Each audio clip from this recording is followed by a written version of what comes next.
Right, let's get started. All right.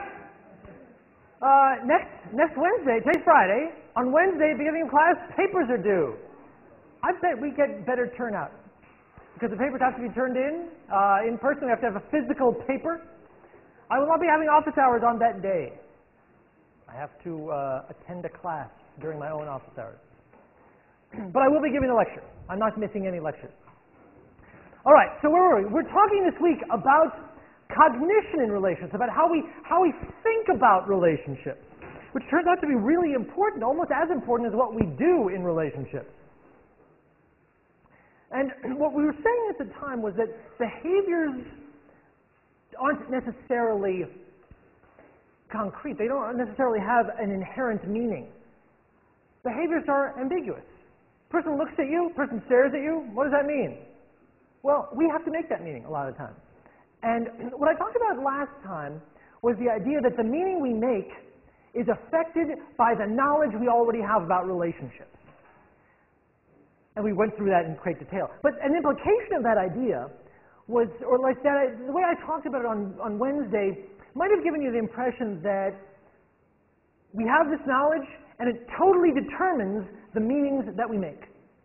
If I think a certain way, I have a certain attachment style, I have a certain beliefs about relationships, that shapes the meaning that I make about a particular experience or behavior. In fact, though, what I want to talk about today is, a lot of times, we have a choice as to the meanings we make of our relationship experiences. And that's kind of the moral of today. The whole point of this lesson, I just gave it away. We actually often have a choice as to the meanings we make. Let me describe a little bit what I mean by making meaning. You have an experience. Somebody says something that doesn't strike you as sensitive. Someone says something like, oh, I don't like what you just said. And it stings. You have that experience. When I say making meaning, I mean, what global implications does that specific behavior have for you? Interpreting means linking a specific experience to a particular global meaning. So, for example, a specific experience is you just said something that didn't strike me well, that hurt my feelings. You just criticized me. But there's several global meanings I can make of that. One global meaning is you don't like me. You see how you don't like me is a much more general statement than you just criticized me. You just criticized me is concrete, it's specific. I can say that means I can link it to a global meaning. You don't like me. Or I can link it to a different global meaning. You must have had a bad day today. That's a more global meaning and a different global meaning that changes how I react to the specific thing. My point today is we often have some choice in how we do this. We have some flexibility. Now, last time I talked about how the existing knowledge that we have shapes the meanings we make, and it does. But today I want to talk about that choice thing. I want to emphasize a different aspect of this phenomenon of making meaning. And talk about the choices that we make, even if we don't always know we're making them. Let me give you an example of what I'm talking about here. We have a concrete behavior. Oh, my partner seems cold and distant today. Now, I can interpret that in a specific way.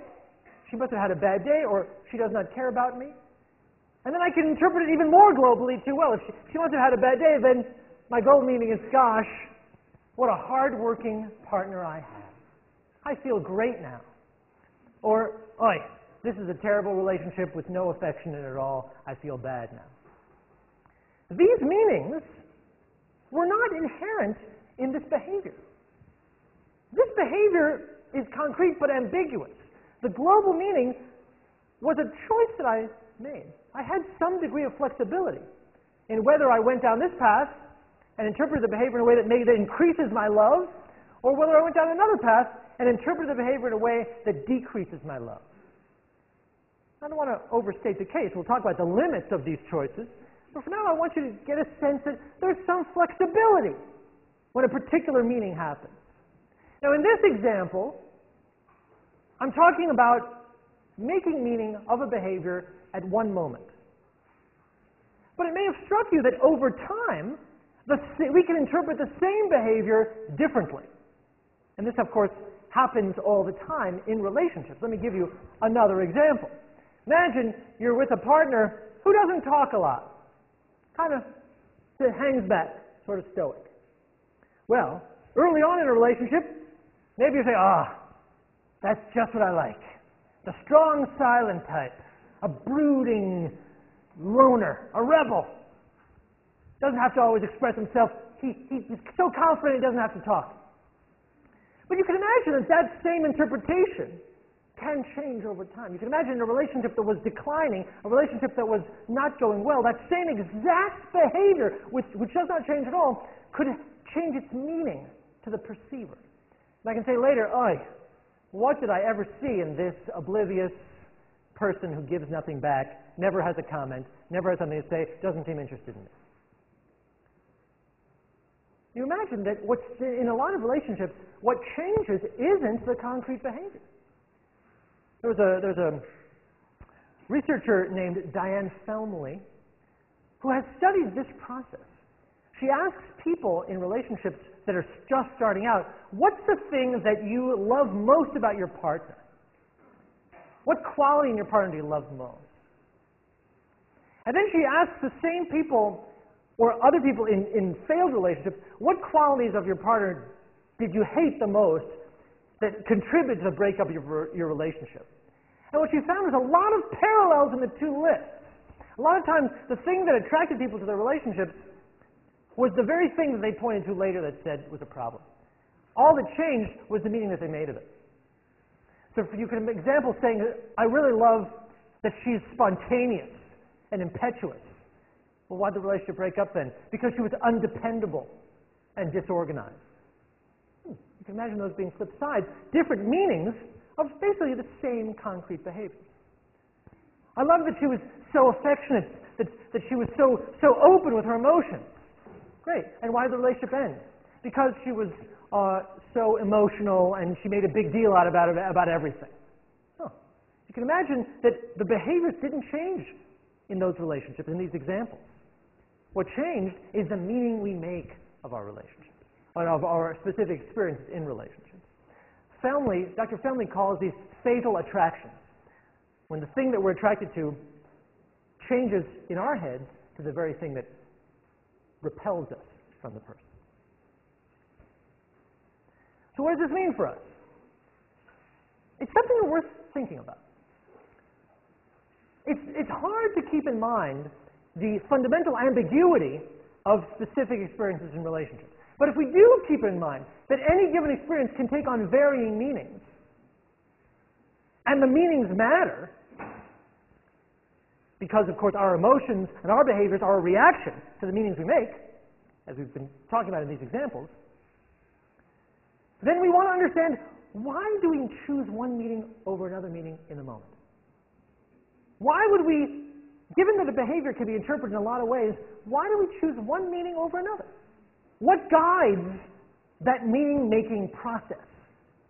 Put another way, what determines which global meanings we link to our specific experiences?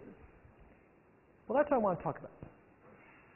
And one answer to that question of why we make particular meanings versus other meanings is that it may depend on our motives in the moment. A lot of times, we choose the meaning that fits our goals in the moment. And then the question is, well, then, what are our goals? And how do our goals shape the meanings we make in relationships and the ways we interpret our partner's behaviors in relationships? That's what I want to talk about for the next few minutes. Because if you think about it, what do we want to believe? I guess the question is, what do we want to believe about our relationships? What do we want to believe? And the first answer to that question, and indeed the first sort of motive that guides a lot of our meaning-making in relationships, is the motive to believe the best. And it makes sense, right? If you're in a relationship, you want to be confident in the relationship. If you've just said to somebody, hey, you're the one for me. It can be a marriage, obviously, but it can be any kind of relationship where you sort of say, you know what, I'm committing to. I want to show up with you on my arm. I want to introduce you to my friends. Well, if you've gone to that trouble, you're going to look pretty stupid if the relationship is a bad relationship. No. You don't want it to be a bad relationship. You want it to be a good relationship. You don't want to feel doubtful. That's an uncomfortable feeling. You want to think, this relationship that feels so good, it's a terrific relationship. That's a wonderful thing to feel, and you want to feel that way. We are all motivated to believe good things about our relationships. And so this motive, to the extent that it shapes our thinking, is called the enhancement bias. When I say bias, I mean it's a tendency to favor information that makes our relationship look good. There is a lot of research supporting this point, that people who are in relationships, especially people who are in good relationships, when given a choice between different kinds of meanings or between different kinds of information, strongly favor information that makes the relationship look good. We prefer information that supports and strengthens positive beliefs. Let me give you some examples. So this is all stuff that research has shown. That if you're in a good relationship, and I ask you, tell me about your partner. Tell me about that person you're in a good relationship. Tell me about the person you're in love with. And if I also talk to the person you're in love with and say, tell me about yourself, and I compare your ratings of your partner to your partner's ratings of him or herself, people tend to be much more positive about their partners than their partners are about themselves.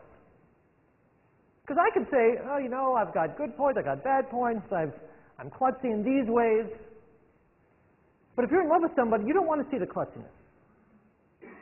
Because that might cause doubts about the relationship, and that's unpleasant. We don't want that.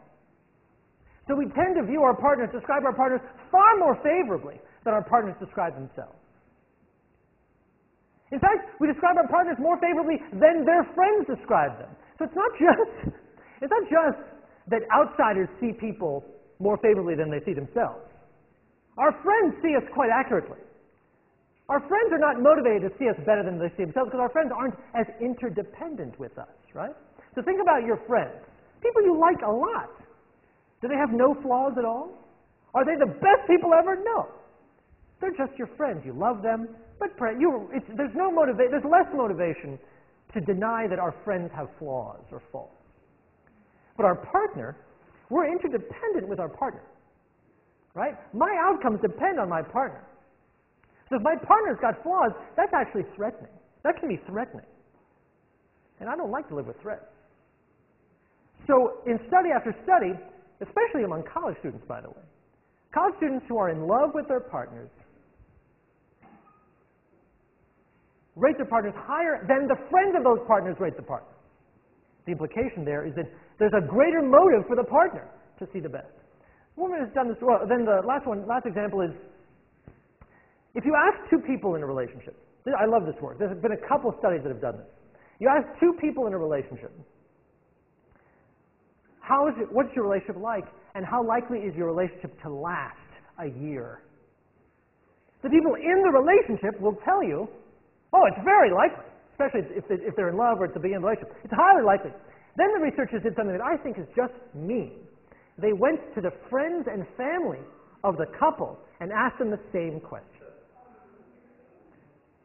And the friends of the family didn't always agree with the couple, and then they followed them up a year later, and guess who was more likely to be right? The friends and family. Ouch. You do not want to know that information, but it's the truth. You don't want to believe that your mom knows whether your relationship's going to succeed better than you do. But that's what they found in the study. And why?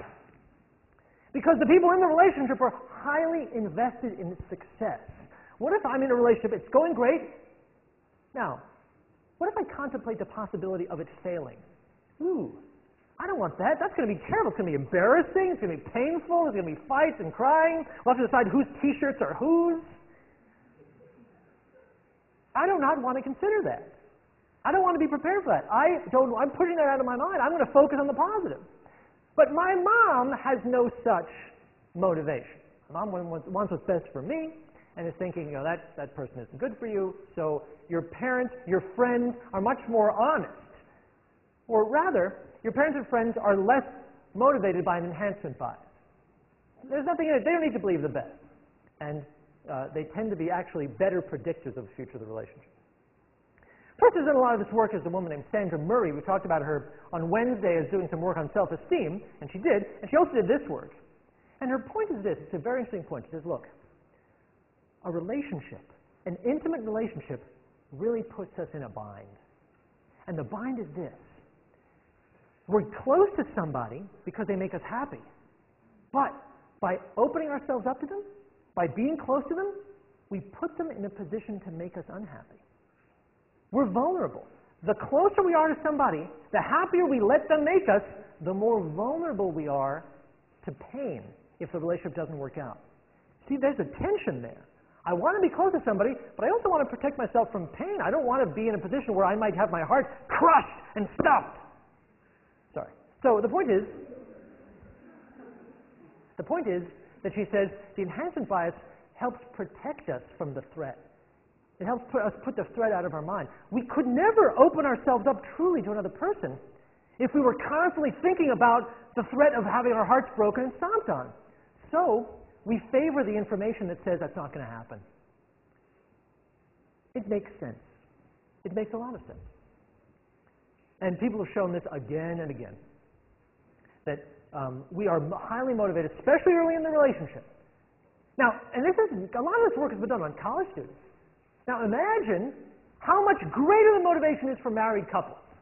If college students, if there's someone you've been showing up at parties with, holding hands with, and then, hey, whatever happened to that person you're with? Oh, we broke up. Oh, sorry to hear. But if you're married to somebody, now you've had a wedding, you've got toasters and blenders and monogram towels. If that relationship ends, it's more than embarrassing. You may have children. I mean, it can destroy your life, and of course, this divorce destroys many, many lives. So married couples are highly motivated to engage in this process, to make these choices. Two, when given a choice between an interpretation that makes me happy about the relationship and an interpretation of the same thing that makes me less happy, married couples are highly motivated to choose the enhancing interpretation. And this is one of our motives, to see the best. Melissa.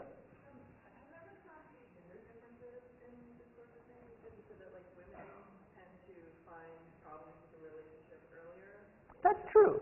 And yet, I'm not aware of strong gender differences in this. You see men and women doing it. Good question, Melissa. So we want to believe the best, but it's not the only thing we want to believe. That's not our only motive. People have talked about other motives in relationships that guide this meaning-making process. And one of them is the motive to be known. The motive to be understood by our partners. That's a different motive. In fact, it's a motive that sometimes operates in contrast to the motive we just talked about. The idea is this: not only do we want to be confident, but we also want to be in control. We don't want to be surprised. It doesn't feel good to think, I don't know what's coming next.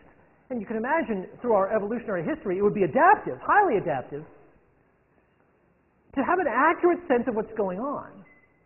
Especially in intimate relationships, it doesn't feel good to have someone say, oh, please, I'm looking forward to that gourmet meal you're going to cook for all of our friends if you are not a gourmet cook and don't know what to do in the kitchen. You're going to disappoint. Better to have your partners know us, and better to know our partners accurately. The researcher who's highly associated with research on this is a fellow named Bill Swann, S-W-A-N-N. He's at the University of Texas at Austin. And he identified what he called a bias not for enhancement, not for believing the best at all costs, but for verification. And he put it this way. He says, how do I want my partner to think of me? How do I want my partner to think of me? Do I want my partner to say, you are the best. You are the perfect basketball player, soldier, gourmet cook. Everything you do is perfect, even if that's not all true. Or do you want your partner to know you? To know exactly what your strengths and weaknesses are? Bill Swann said, we want our partners to know us. And we want to know our partners accurately, even if that means knowing the flaws. That's quite different from the enhancement bias.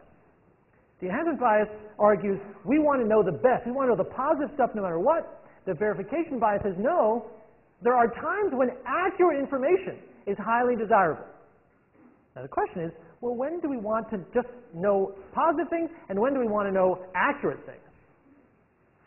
And a lot of research shows that transition points in relationships are very key times when this motive becomes a big deal. So, what's a transition point? Well, the transition point is after date number 1, for example.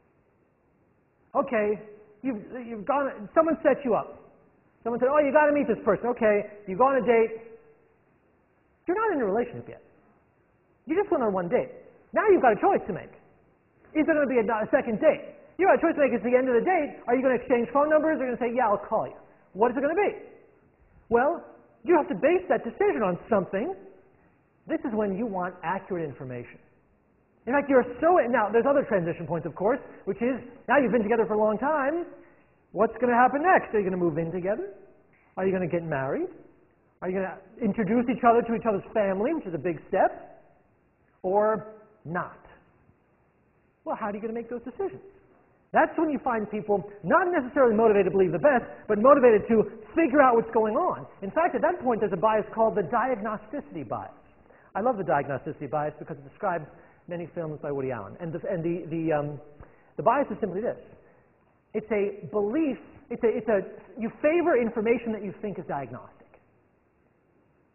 You favor information that you think reveals deeper truths about the relationship. What makes it a bias is sometimes that information doesn't really reveal anything. But there's a tendency to think maybe it is revealing. So, when people who are thinking, should we get married or break up? Should we get married or is that it? Like, what should we do? Should we move forward or end it? You find them saying, uh-oh, we just had a fight. What's that mean? It's not diagnostic. Does that mean that we're in a good relationship or a bad relationship? You get these people starting to ruminate and think hard about what the meaning of different events is. There's a great scene in a film called Swingers. You ever see the film Swingers? Yeah, a couple people? Well, there's a scene in the film where after having met an attractive person, the lead guy calls her up afterwards and leaves a message on her phone. And if you're already probably giggling if you've seen the film, because what happens is he leaves a message and he starts talking too much and he gets cut off. So he calls back and starts apologizing for the last one because he thinks that she'll interpret his being cut off the first time as she'll think he hung up or something like that. So, but then he's cut off again. So the point is that over the course of like a 10-minute scene, he keeps calling her back, thinking that she's interpreting his messages in a very serious way. Finally, in his last message, and by the way, she's not been part of this at all. It's just been him talking to the message machine. And the last one, he says, I think this isn't working out. And he's just interpreted so much, given so much meaning to these messages that he's already convinced himself the relationship's over. Heidi.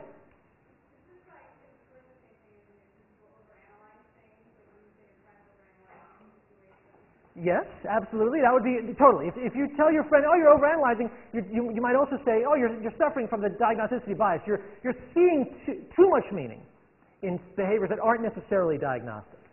You can imagine, here's another example of the diagnosticity bias. This is a perfect example of the diagnosticity bias.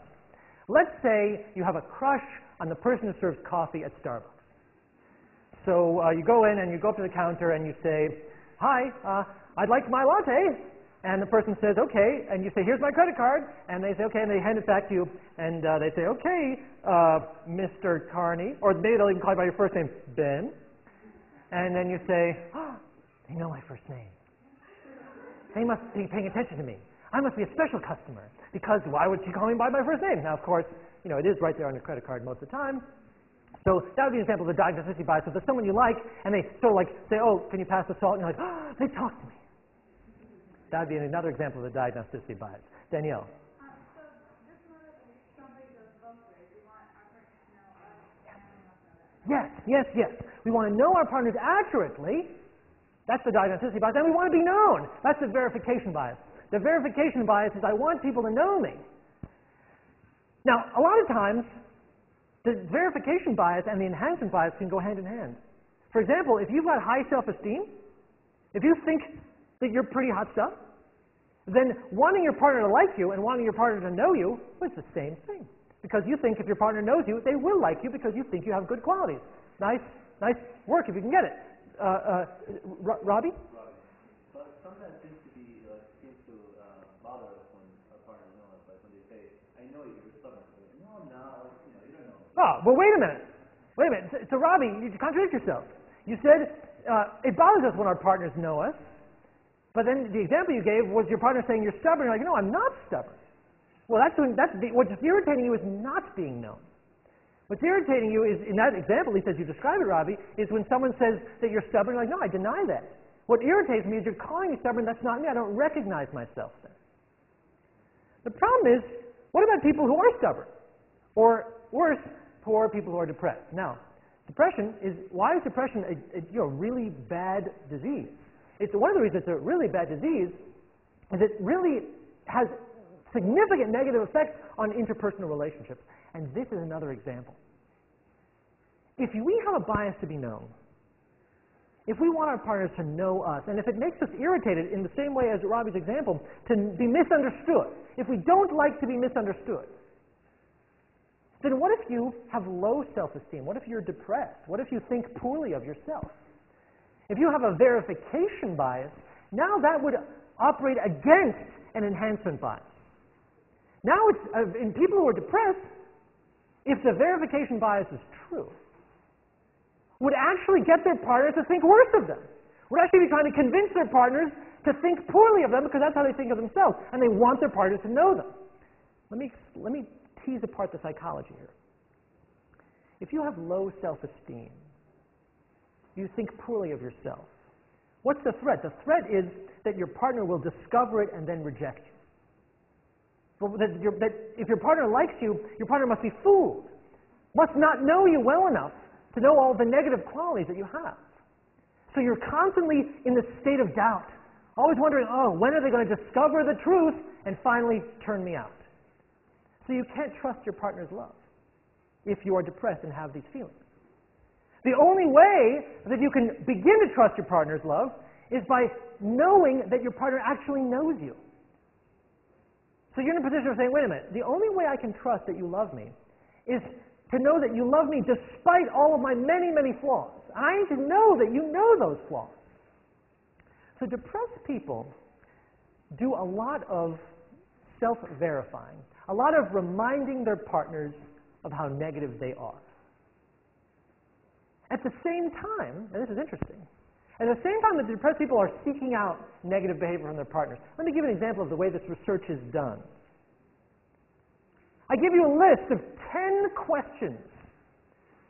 And I say, you can give this list, you can choose 5 questions from this list and have your partner answer them about you. Half the questions are questions that are phrased to elicit positive information. Like, what are your 3 favorite things about this person? What do you enjoy most about this person's company? That's a positive question. The answer is going to be a nice thing. I'm going to enjoy that. It's going to be positive. The negative questions would be, what are your partner's 3 biggest flaws? What are the things about your partner that you find the most irritating or the most difficult to tolerate? Depressed people select more of the negative questions to get answered by their partner. Depressed people are actually choosing, given a choice, they choose the questions that would get negative feedback. Danielle? And is that because they know they'll be able to see the answers? Yeah, they do know that they're able to see the answers. Exactly right. So the idea is that depressed people actually elicit information that unfortunately then makes them feel a little bit more depressed to know their partners feel this way. And of course their partners then say, hey, come to think of it, yeah, you do have a lot of flaws, and their relationships are, less successful because of that. Which is a negative cycle for depressed people that, partly accounts for why depressed people have less successful relationships. It's a tough one. Is it Vicky? Oh.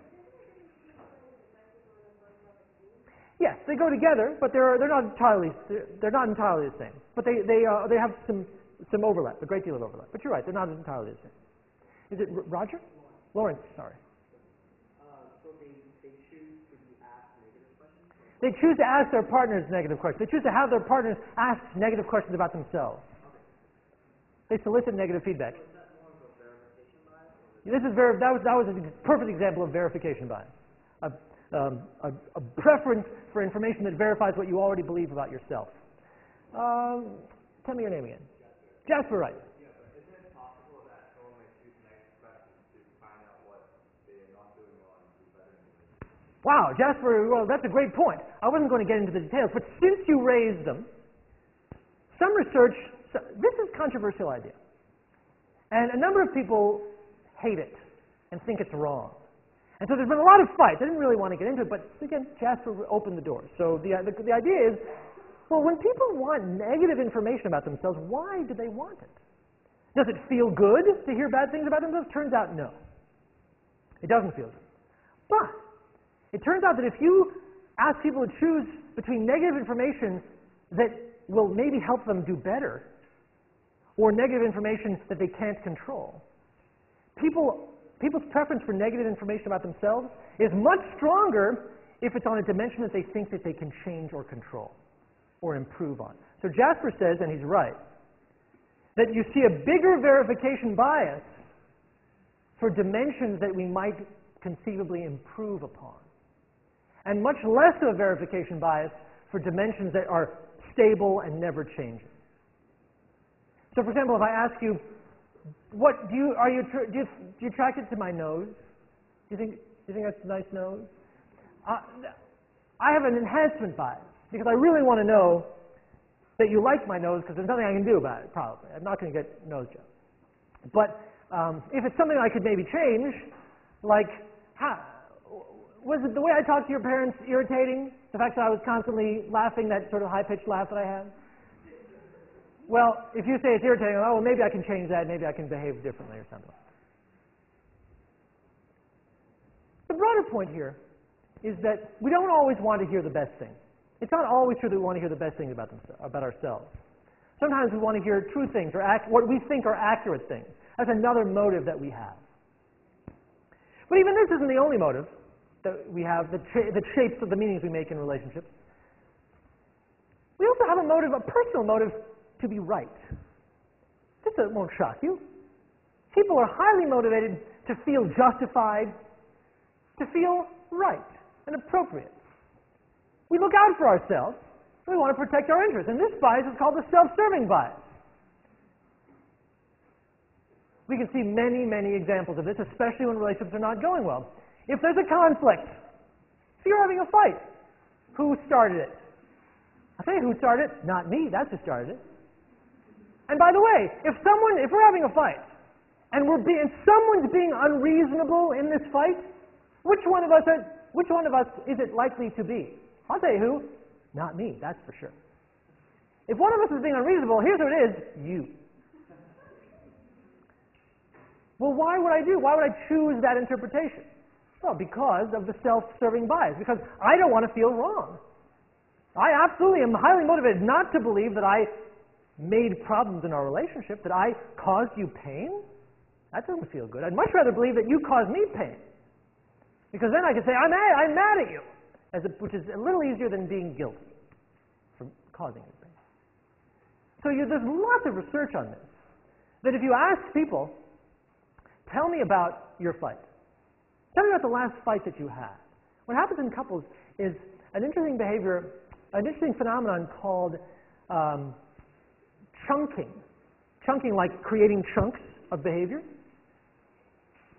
Given the same fight, if you ask two people who had a fight, who are in an intimate relationship, how did the fight start and when did it start? What's interesting is that each person can see a different beginning to when the fight started. Each member of the couple says, no, it started here when you did this bad thing. And the other person says, no, I was just a response to you. You're the one that started. Because when you walked in the door, you said that mean thing. And I come back and say, no, I didn't say a mean thing. I was just coming in, just putting my keys down, and you hassled me immediately. Now, they're not arguing about the behavior. Someone came in the door, someone put the keys down, a fight happened. None of that's in dispute. The question is, which was the behavior that started the fight? The self-serving bias says that given a choice, we frequently choose the interpretation and the meaning that protects ourselves The problem with the self-serving bias, as you might imagine, is that it favors the self over the relationship. And that's usually a bad sign. And that's why in relationships that are going badly, you see a lot of the self-serving bias. People say, it's not, I didn't do this, you did it.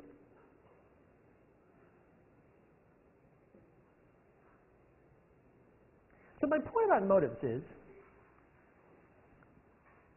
that we have different things that we want in relationships. Sometimes we want to do right. Sometimes we want to be known. Sometimes we just want to relax and say, we just want to know that this is a good relationship. And at various times, when we have choices to make about the meanings of experiences that we have, these motives guide our choices. So it's an active process. When I described meaning making on Wednesday, it sounded a little passive. It sounded like, well, you have an experience and based on what's in your head, you just have a reaction. Today I'm trying to paint a picture of us as much more active, that we're consciously involved in the process. So let's say you want to believe a certain thing about your relationship. Let's say you want to believe you're in a good relationship, which most people do. How do we do it? How specifically can we do it? There's been a lot of research on the mechanisms of this stuff, different techniques that we have to interpret things our way. I want to go into some detail about them because they're kind of interesting. Once you identify these, you see them everywhere. So for example, again, think of yourself as, as a newlywed couple. Imagine yourself in a newlywed couple or some young couple just fallen in love.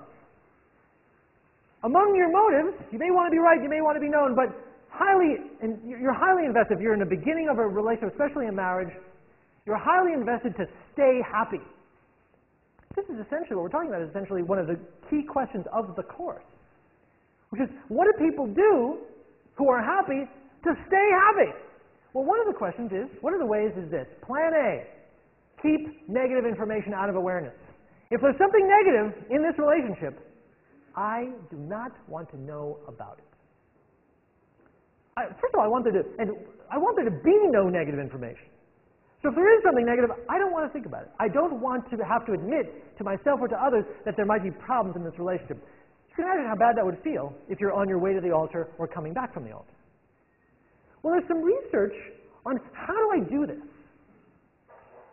How do I keep negative information away from attention? And there's a number of different, very interesting mechanisms. One is the mechanism of selective attention. And selective attention is exactly what you think it is, which is, if I'm highly motivated to be happy, I selectively attend to the positive aspects of the relationship and ignore or limit the attention I pay to the negative aspects. Makes perfect sense. And there's research on this. And the way that research goes is it's kind of clever. They get people who are in good relationships, college students, this was a particular study, college students, but people who are in good relationships and happy with their relationships. And they ask them to come into the lab and rate the physical attractiveness of other college students. And they're shown a bunch of pictures of highly attractive college students of the opposite sex in this particular study. The dependent variable was how much time people spent looking at the attractive photos, at each attractive photo. And what they found was the happier you were with your own relationship, the less time you spent gazing at the photos of the attractive other college students. And that was seen as an example of selective attention, is that if you're in a good relationship, the last thing in the world you need is to know that there are other very attractive potential partners for you. That would be threatening. That might make you question, have you made the right decision? No one needs that. So instead, people who were highly happy with their relationships really flipped through the pictures quite quickly. They didn't want to spend a lot of time gazing at the photos. People who were in no relationships or who were in less good relationships spent a lot more time processing the photos of the attractive potential partners. That's just one example of selective attention. Heidi.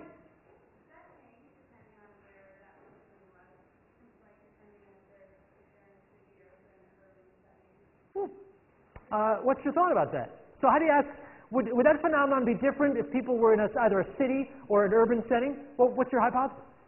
Well, depending on the population, the more attractive people you're surrounded by, the more willing you are to not be attached to investing in one person, the more like energy you'll have. Like in urban populations, you'll tend to slack on the person invested because not much people around. Heidi's idea is that the more potential partners there are for you in a population, the less committed you will be to your own partner.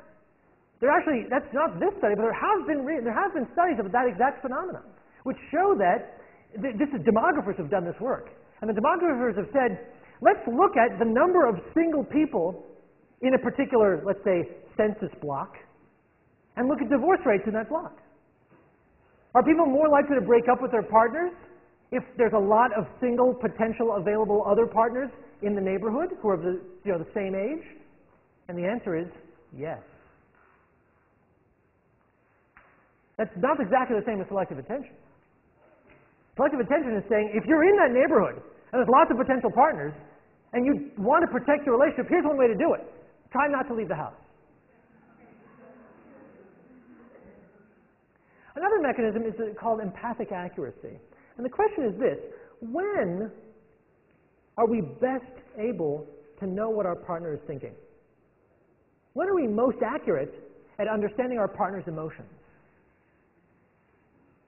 And the way they've studied this is they basically got people into the lab, had them do an interaction, and then afterwards had each person report on what they were thinking and feeling in the moment, and then report on what they think their partners were thinking and feeling in the moment. What they find is that if your partner is thinking good thoughts about you, people would tend to be more accurate. And it felt good to be accurate. But if your partner is thinking bad thoughts about you, this study found less accuracy. People were basically less willing to read their partners accurately when doing so would have revealed negative feelings in your partner. Basically a bias towards keeping negative information out of awareness. In the relationship studies that were studied in that particular study, that were examined in that study, people protected themselves by being less accurate when their partner had negative things in their head. And finally, keep negative information out of awareness. Memory bias is a way to do that. Basically, forget the negative stuff. Imagine that the negative stuff, when you think back on the history of your relationship, people who are in good relationships will say, well, we actually studied what they said. This is actually work that I did. And here's how we did it. We wanted to know, do people remember the past in a motivated way? Well, what would the motive be? Why would you remember the past? What motives would you have to remember the past? And the idea would be, well, if I want to believe that I'm in a good relationship, I want to believe that the history of the relationship is one that should make me feel optimistic. I should believe that the relationship is getting better and better and better. Here's the problem. We've already talked about this so many times, of course. Relationships don't get better and better, right? Relationships over time get a little bit less satisfied over time. It starts out really passionate, and then they get a little bit less satisfied over time. Well, that's an unpleasant thing to have to face. Nobody wants to say, oh, our relationship used to be really good, it used to be really awesome, and now it's less awesome. What they want to say is, our relationship's getting better and better. Well, how can you do both? And what if your relationship really does have challenges? What do you do when your relationship really does have challenges? To address how people were managing these problems, what we did was we studied them every 6 months for 4 years, and we got how happy they were every time. And at the end of the 4 years, we said, by the way, over the last 4 years, how happy were you every 6 months? So we asked them to remember how happy they had been over the last 4 years, even though we knew exactly what had happened to their happiness over those same 4 years. Does that make sense? So we could plot them. We could actually draw a line of what their happiness looked like over 4 years, and then compare it to the line of how they remembered their happiness over the 4 years. You see what the comparison is. Let me show you what that looked like. Zing. The top line is how their relationships actually developed. They started out really happy, and then they declined.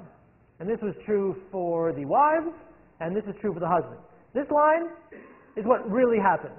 We measured them here, here, here, here, here, and this is what happened. Gradual decline over time.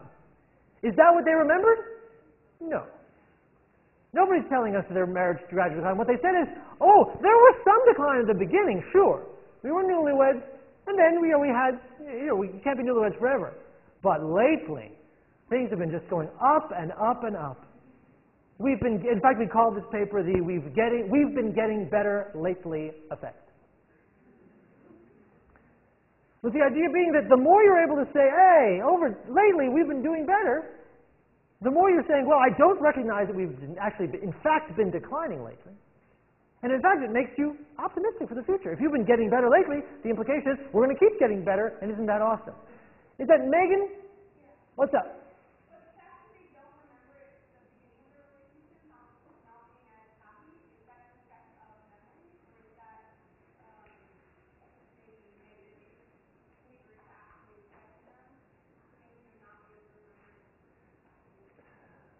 Well, Megan, I think the question Megan is asking from the back there is, what's really going on here? Is it that they're misremembering the past? That's one possibility. Another possibility is that they're reinterpreting the past. Is that they're saying, oh, I thought I was happy, but I wasn't really happy. Now I'm really happy. I don't know, Megan, did I understand your issue correctly?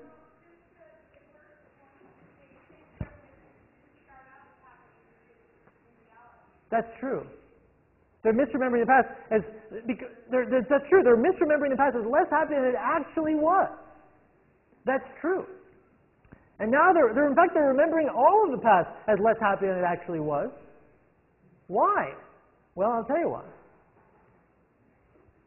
If they started out here, if they said, no, when we were newlyweds, we're here, this is almost at the ceiling. It's very hard to then say, and we've gotten even better since then, because then you have to be super happy, like perfectly happy. You have to be off the scale. Most people will acknowledge that they're not off the scale. They're happy. In order to feel like you've gotten better over time, you actually have to misremember the past as less happy, or else you just can't get that feeling of improvement. Does that make sense, Megan? Question over here, Micah. How do you know that the high scores that the community were reported weren't due to a social desirability effect? Because here we're in a brand new relationship, and so hey, it's great because your relationship should be great. Well, I don't know. Well, Micah says maybe this first number that they reported at the time when they were newlyweds is just social desirability effect. What I would ask you, Micah, though, is, well, then why wouldn't they remember the same? Why wouldn't social desirability affect their memory as well? Isn't it just as desirable to remember that you were as happy back then? Well, I would say that it's easier to reflect on the past that things were bad and they got better because it's less social desirability. If you're in the moment, then the social desirability is more important than the past. Fair enough. Well, that's an interesting point. Micah's point is, as your history gets farther back, it's easier to say, oh yeah, we weren't that happy then, but now we're really happy. You see that a lot when people talk about themselves in high school. Most people are not going to say, yes, I am an awkward nerd right now. But it's much easier to say, oh, I was an awkward nerd in high school. Because high school was far, far away, farther away for some than for others. So yes, I think there's a part of that, Mike. Is that it's easier to say bad things are happening in the past than to say they're happening now. But I might also interpret it's totally consistent to say that my enhancement bias, my desire to actually believe good things, is stronger for things that are current than for things that are in the past. That's all actually, I think, consistent with the point, which is that people are constructing these memories in ways that feel good in the moment, for whatever reason. David? Are all of these biases, the memory bias, the self-serving bias, are these unconscious? These are mostly unconscious. Good question. That's a great question. David asks, are people aware that this is going on? Do people know that they're doing this? Or is this unconscious? What do you think? What do you think, David? David thinks it's mostly unconscious. Others? Other thoughts on that? I would have to agree with David. I think it's mostly unconscious. These people didn't say, we asked them, remember accurately. I said, please tell me accurately what's been going on with you over the last 4 years.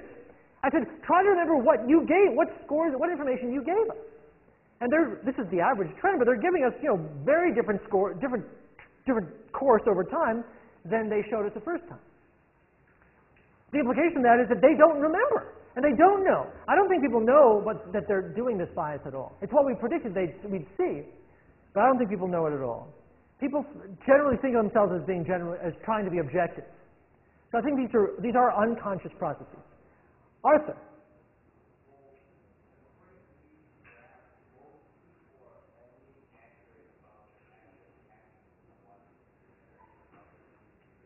I'm having trouble hearing you, Arthur.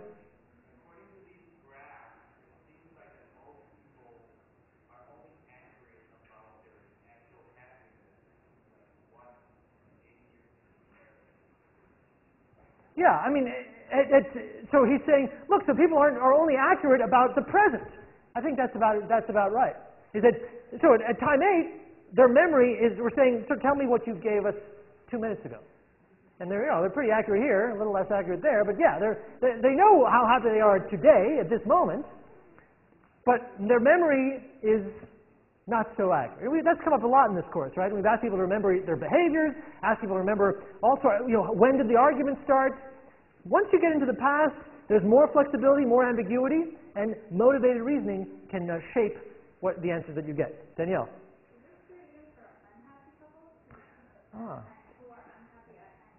Fantastic question. That last slide will address this issue. This is essentially what happy couples were doing in our sample. What do unhappy couples do? We'll get to that. So let's say you want to be happy, though. Let's assume that you want to be happy, and what you're trying, and one way to do it, this is a way of denying that you've had negative changes, at least recently. And we've talked a lot about these mechanisms that sort of keep negative information out of awareness. But what if negative information is in awareness and there's nothing you can do about it? You've had a fight, you can't pretend that you didn't have a fight. Something bad happened, you can't pretend that something bad didn't just happen. Okay, plan A you can't do, so let's retreat to plan B. Plan B is minimize negative information. If you can't ignore negative information, what you can say is, okay, it's negative, but it doesn't matter. That's plan B. Yes, it's negative, but it's not important. It doesn't affect me. It means nothing. Honey, she meant nothing to me. So, how do you do this? Now, again, there's some research that talks about specific techniques of doing that.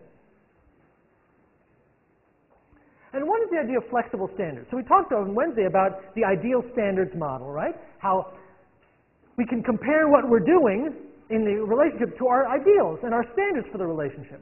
And if we fall short, we're unhappy. Well, what if I don't want to be unhappy?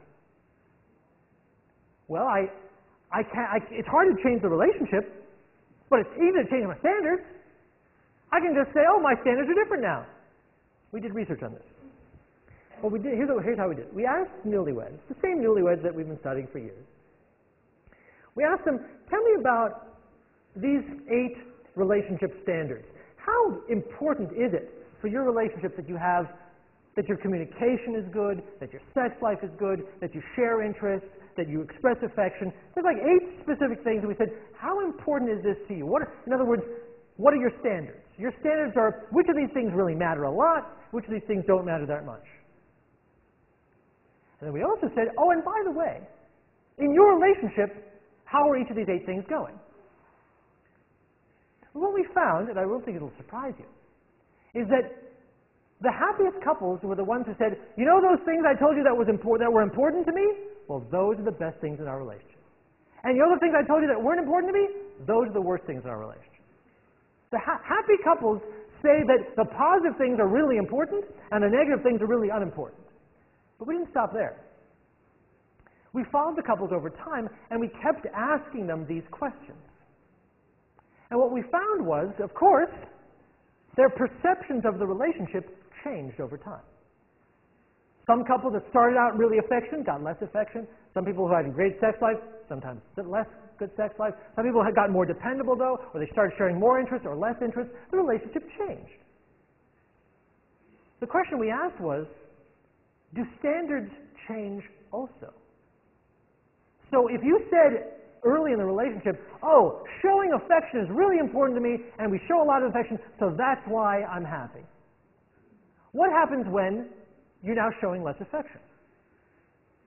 The happiest couples were the couples who changed their standards to meet their changing relationships. The happiest couples showed flexible standards. So it was interesting. The happiest couples, their standards were all over the place. So now 2 years later we're asking you, so now what's important to you? And they're like, oh, what's important to me now? They didn't say, yes, it's changed. We didn't say, have your standards changed? Because I don't think it's a conscious process, as David pointed out. We just said, what are your standards today?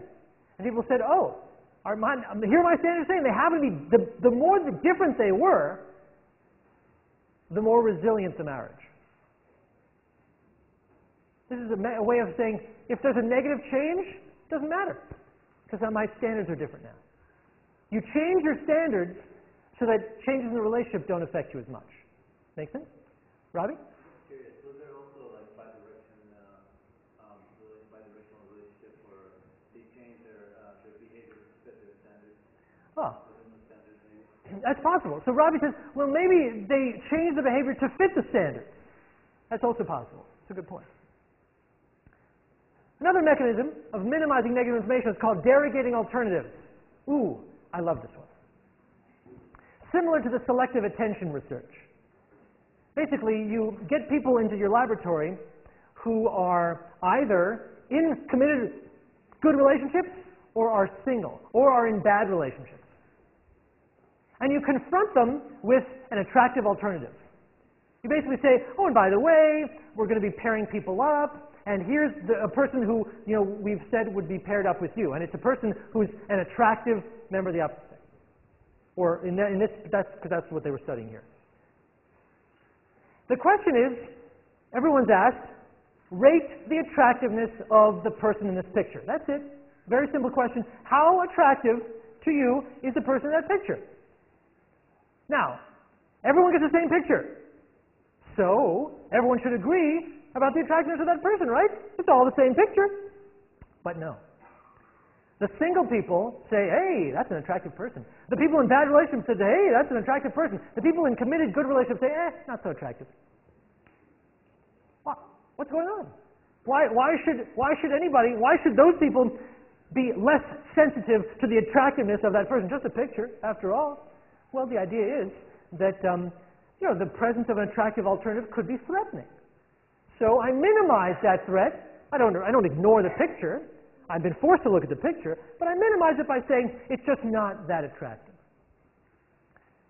You'll see people do that. Oh, Micah.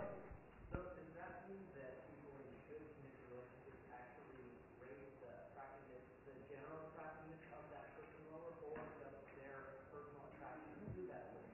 They rate the physical attractiveness of that person lower. They look at the picture and they say, that person is not that physically attractive. Just not. Victoria's Secret model does nothing for me. I don't think that's very attractive at all. Honey? Lawrence? What you just said right there? Yes? Is that why they did that? Well, no, their partner wasn't in the room. Their partner wasn't even in the room. I mean, is it like guilt? Well, what is it? What is it? It's a good question, Lawrence. That's what he's asking. Well, let's think about it. Why do I do that? Why would somebody derogate alternatives? If you're in a committed, good, solid relationship, why would you look at a picture there? Oh, that's not so attractive. Why? But what are you protecting? Yes. You're protecting the relationship from the threat of, maybe I desire somebody outside the relationship. Ooh, that would be threatening, wouldn't it? It wouldn't be good for my relationship to desire someone besides my partner. So, I minimize that threat by derogating alternative partners. And you do see that in satisfying relationships. What's your name? Natalie.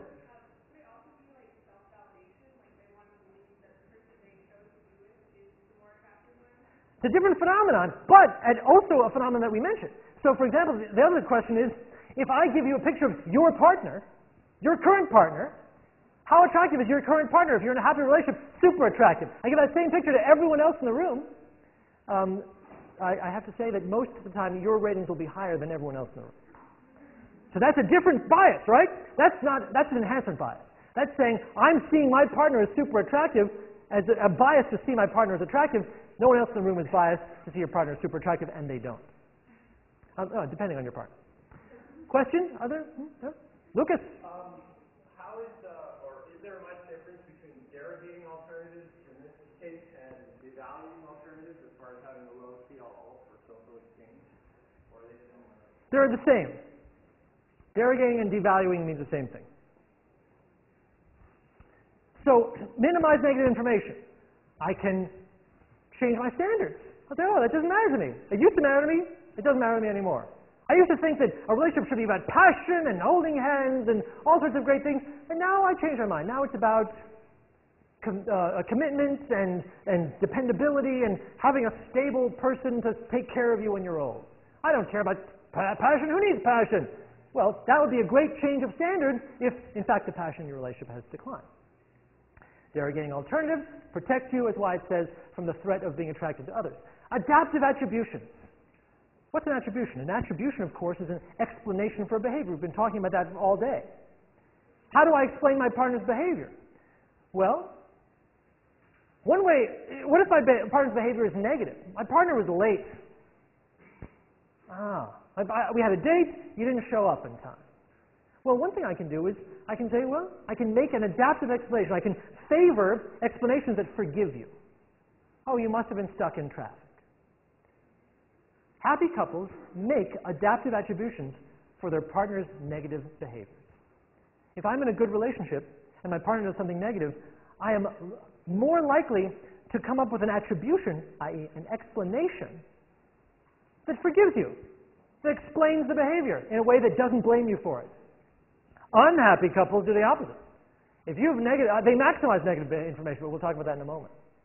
So, forgiving you, explaining away your behavior. Oh, you were just, here's an extreme example.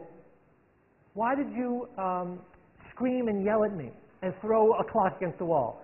Oh, you love me too much. That's the harmful side of this, which we'll talk about in a moment. But that would be minimizing negative information. The negative information is, you lost your temper. The adaptive attribution is, it's because you love me too much. Let's see an example of this. I'm trying to think of an example of some case where there's a couple and one person acted really awfully, and there's lots of good documented examples of the partner of that person trying to minimize the negative information. Let me think. What can I come up with here? Oh, that guy. And that one. And that one.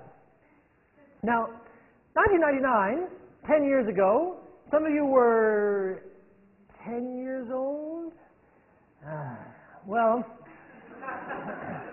maybe you didn't follow that story quite as closely as I did, since I was a grown-up at the time, but the point is that maybe if you remember that the history of our country was tremendously shaped by the fact that Bill Clinton had a sexual dalliance with Monica Lewinsky, an intern, and many people believe that this was one of the reasons why Al Gore didn't win the election, or didn't decisively win the election, and the history of our country was shaped by that fact. So there was no dispute that this man, President of the United States, engaged in tawdry sexual behavior with an intern, Monica Lewinsky, while he was simultaneously married to Hillary Rodham Clinton. Very bad behavior. Now, Hillary Rodham Clinton is highly motivated to stay married to this man. Highly motivated. Because she was thinking, perhaps, I might like to run for president someday. And it would look bad to divorce an old president. So what did she do about it? So we got the motivation. The question is, what's the mechanism? And yet there's no disputing the behavior. There's no way to ignore the negative information. It's there. So she had to rely on plan B, minimize the negative information. So how'd she do it? Let's take some quotes from this same article in the LA Times. Everyone has dysfunction in their families. You don't walk away if you love someone, you help the person. What's she doing here? She's engaging in a mechanism called social comparison. She's saying, this is normal. Come on, everyone has a little dysfunction. So she's saying, it's not a big deal. That's one of the mechanisms. She's minimizing the negativity by saying, everybody does it. And what's normal, and it's good to help people through it. Also, the next mechanism is, she says, he's a very, very good man. He did a bad thing, doesn't make him a bad person. What she's doing is she's saying the behavior is very specific. He did the stuff with Monica Lewinsky, doesn't make him a bad guy. She's not linking it to, and therefore he's a cad and a bad person. No, she's saying he's still a very good man. I'm separating the specific event from my global impression of my husband. How about this one? We did have a very good stretch, years and years of nothing following Jennifer Flowers. So this is now a memory bias. Actually, what that is it's an example of selective attention. She's saying, well, let's see, even though every single day the newspaper is full of details about his affair and dalliance, I'm going to focus on the good stretch. Years and years of nothing following the last time that he had a sexual affair with someone else. So this is a perfect example of selective attention right there in the news. And finally, when in doubt, in Christian theology there are sins of weakness and sins of malice. And this was a sin of weakness. An example of, if you had to pick, it's an example of attribution bias. She's saying, he committed a sin. We're not denying the sin. Why did he do it? Out of malice? In other words, malice would be intentional meanness. Ooh, that would be bad. Hard to overlook that. Or out of weakness. He couldn't help himself. Well, you can forgive that. If he can't help himself, you can hardly be mad at somebody who can't help himself. And she's choosing that this is a sin of weakness. She's choosing an attribution that allows her to forgive him. That is a great example of motivated reasoning. So, now 5 minutes to pick up this crucial, we're ending on a high note here. This is a crucial point. I've spent the entire hour so far saying we have a lot of flexibility to believe what we want to believe in relationships. I've shown you how a lot of times, even when someone is having an affair on the front page of the paper, there's still flexibility to interpret it in ways that allow us to protect our feelings about the relationship. Well, maybe you're thinking, well, wait a minute then. If we can do that, if we have that ability, why does the relationship end? How do the relationships ever change if we have the super ability to do that? Well, there's two reasons. And this is, by the way, crucial to answering our question for the whole course. If we can believe what we want to believe to this degree that we've been talking about, through all these mechanisms of ignoring the negative, why would we ever say, uh-oh, we do have to get a divorce. Uh-oh, we do have to break up. We have to go through the pain. Why would you go through the pain if you didn't have to? Well, here's why. There are limits to our ability to explain stuff away. There are limits. Negative experiences don't disappear. They accumulate. We might say, oh, that didn't matter. Oh, and that didn't matter either. And that one didn't matter either. But it doesn't go away. And what occasionally happens is these things accumulate to a point where you can't forgive anymore. When you've had this many experiences and people's thresholds differ, it reaches the point where some things, the point is negative experiences accumulate and in some relationships beyond our ability to minimize them. Another problem is that some specific things cannot or should not be explained away. Some people have different criteria for things that cannot be minimized. I don't know what yours are, but maybe you've got them. Something in your life that, oh, I can minimize this. I've got some flexibility here. I don't have flexibility here. There's no minimizing that. Maybe it's physical violence. Maybe for you, the rule is, if you lay a finger on me, it's over that second. Maybe that's your rule. In that case, there's stuff you can change your standards on, but that standard you're not going to change. So my point is that our ability to do this is considerable, but it's not infinite. You cannot just think yourself a good relationship. There has to be some elements to put together. You have to have good experiences to focus on. If you don't have them, then you're limited. There's limits of ability. We have to have the ability. We have to have one other thing too. We have to have the motive. And some people, their motive is stronger than others. Hillary Clinton's motive, was really strong. She was in the newspaper. Everyone was watching to see what she was going to do. Was she going to stand by her man? And the implication was if she didn't, there was something wrong with her. That's not a judgment that I would make, but that's a judgment that many would have made at the time. The more dependent you are on the relationship, the more motivated you are to do this stuff. The less dependent you are, as Heidi was pointing out earlier. If you're not dependent on the relationship, if you've got plenty of people around that you could date instead of this person that you're dating, you're going to be less motivated to see the best in this relationship. And it better actually be the best, or else I'm going to find something else. You might wonder, wow, celebrities, famous celebrities seem to break up with each other a lot. Why is that? Why don't they do more work on it? Why don't they protect their relationships more? I'm looking at you, Brad Pitt. Well, here's why. Because you're not that dependent. If Brad Pitt and Angelina Jolie broke up tomorrow, how many days would it be that Brad would be alone and brokenhearted? My guess is his ability to find another partner who might also be extremely attractive is pretty high. He's not dependent. So his motivation to engage in all these cognitive mechanisms is very low. For the rest of us, though, our motivation may vary. May vary with a lot of things. The more dependent we are in our relationship, the more motivated we'll be to do this stuff. There's research on this, which I love. That's called it's the commitment calibration hypothesis. The commitment calibration hypothesis, I'll tell you in 60 seconds, is simply this. Our tendency to derogate alternatives depends on the nature of the threat. So the research they did was this. They gave people two conditions. In one condition, if you're in a good relationship, they gave you attractive photos of somebody who you hadn't met and who doesn't know anything about you. And what they found was the people in the good relationships, okay, I'm going to say it clearly. The people in the very good relationships didn't derogate. The people in the best relationships didn't derogate. They said, yeah, that person's very attractive. Why didn't they? Why, I would say, because they weren't threatened. The only reason I would ever derogate a picture, to say that person's not attractive, is if I'm threatened by it.